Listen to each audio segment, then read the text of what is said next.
Number 10. Oldest living rose is 1,000 years old. One of the most important roses in history is the Rose of Hildesheim that survived the bombing of World War II. This rose grew up the side of a columnar portion of Germany's Hildesheim Cathedral and is thought to have been planted in the early 800s when the church itself was founded. It continues to bud and bloom every year, producing pale pink flowers once a year. Number 9. The Victorians loved their gardens full of roses. In the 19th century in Britain, the passion for growing and displaying roses was at fever pitch. An exhibition at the Chelsea Flower Show in 1857 featured 10,000 varieties of flower. People would spend time and money to make their garden as impressive as possible with many different types of flowers, not just roses. Unfortunately, many of these varieties no longer exist today due to either neglect or the lack of interest from future generations. So, if you have a rose in your garden, make sure to preserve it. Number 8. Roses are used as medicine. Roses have been used for medicinal purposes since ancient times because they were thought to cure certain diseases, like heart problems or even insomnia, due to their calming properties. However, medical professionals now understand how roses work with petals containing two distinct chemicals, flavonoids and hydroxycinnamic acids. The latter has been proven to be a powerful antioxidant, with some evidence suggesting it can reduce oxidative stress and prevent damage to the body. Number 7. You can eat roses.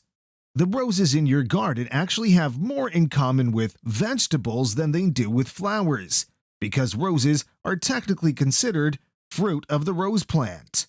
The petals are edible, and rose water, which is made from soaking the petals in water, is used in jams and jellies or as a flavoring in Indian and Chinese cuisines.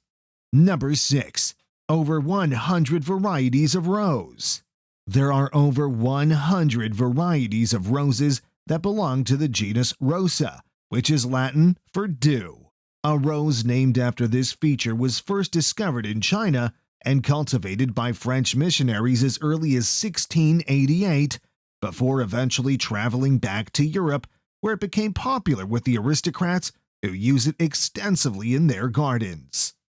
Number 5. Roses' fragrances are used in perfume.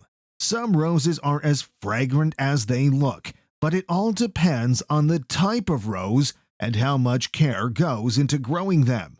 Garden roses that feature big, full blooms with strong scents can sometimes smell like an apple or other sweet fruit, depending on where you live and what season it is.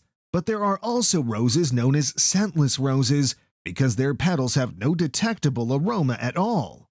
Number 4. Different rose colors have different meaning.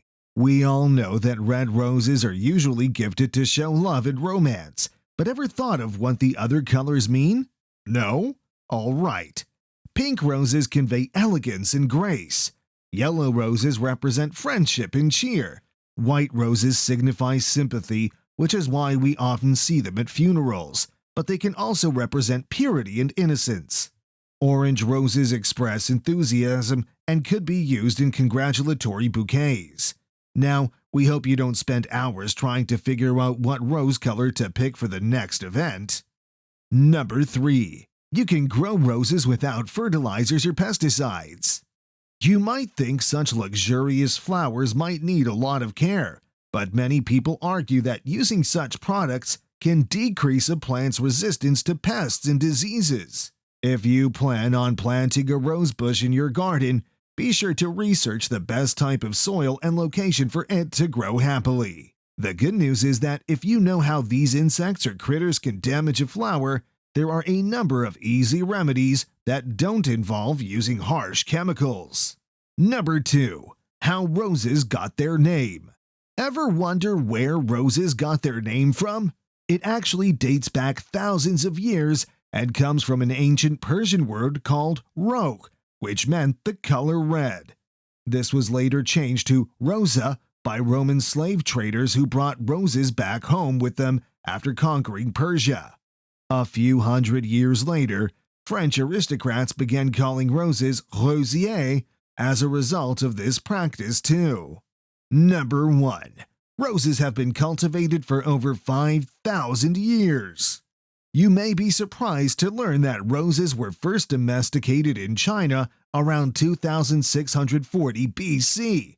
In fact, Chinese records from the 16th century AD indicate that there were already well-developed rose fields during this time. However, there isn't much information about how these early cultivators achieved such success. All we know is that they used different methods of propagation. This should just encourage you to wait a little before yours bloom too.